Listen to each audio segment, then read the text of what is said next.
So we're going to move into a totally different area now, which is the area of thoughts. So I've just got a couple of questions to you, for you about thoughts. And my first one is basically just how does the way that we think affect our body's ability to burn fat?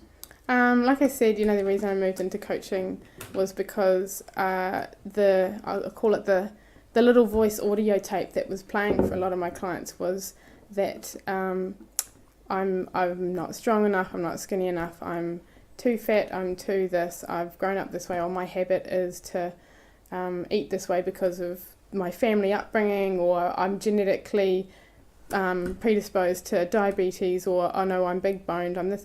There's all these things going on in the head, and when we strip all that back and go, well, what does it mean about how you see yourself? A lot of my clients actually didn't believe that they would ever be fit and healthy.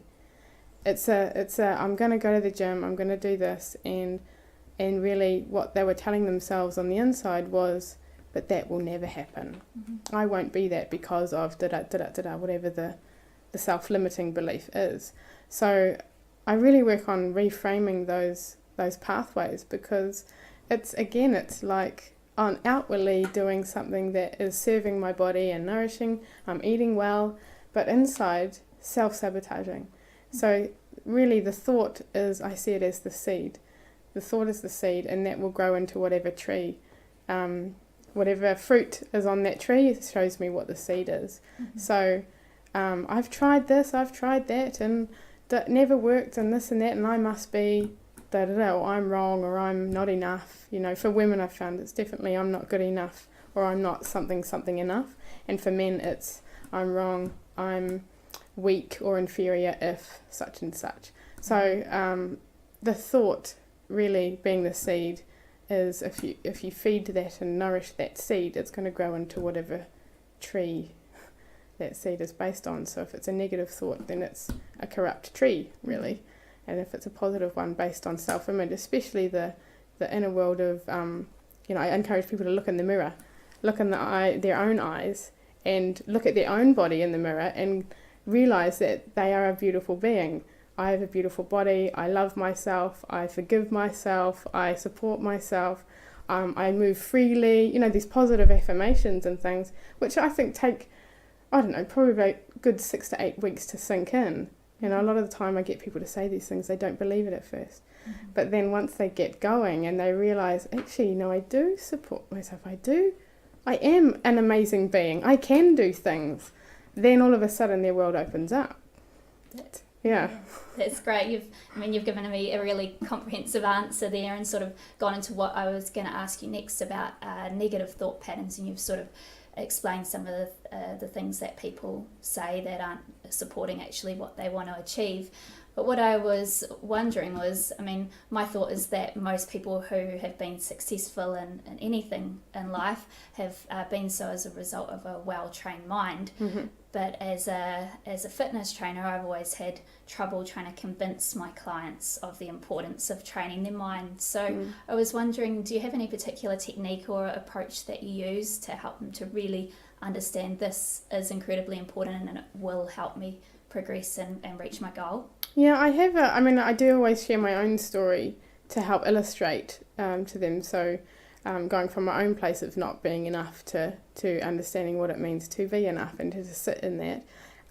There's a couple of techniques I use. First, identifying their language. Like I said before, the language tells me what their blueprint is. So if their blueprint is, I tried to go to the gym, I think, well, try. What does that mean? You physically tried. You were walking to the gym and somehow took a detour, or what does that mean? Try is, I didn't go. But it's like softening the blow of not going, and so I get people to really own and be responsible for their actions. So try is out, should is out, need, I need to go, but because it places this pressure of having to do it, of being obligated. And the obligation then drives the negative force of, well, if I don't go, then I must be wrong or bad or not good enough, or the guilt trip. well, the guilt trip then in itself is creating a chemical reaction inside that is negative. So I'm trying to remove all of that negativity, and I just said try again, I just heard myself. But that is definitely the attempt with people, is to illustrate to them how destructive those thought patterns can be. Another thing is I often get people to track their progress. So tracking is a really great wake-up call. And along with tracking, like food journals are a great way to go. I also get people to write their successes down, and a success could be something as simple as I went for a walk, or I told myself I was kind today, or I love myself, or I said my affirmations, whatever it was. Simple things, and it could be great big wins, like I lost so many kilos of fat, or I, fit this dress or that shirt. Because then it brings in a sense of, actually, I am a successful person, and what I do, my behaviour is paying off. So it brings in awareness. When people are more consciously aware of what's happening in their lives based upon the choices they're making, all of a sudden it seems easier. And with that ease comes in a greater level of confidence in moving forward.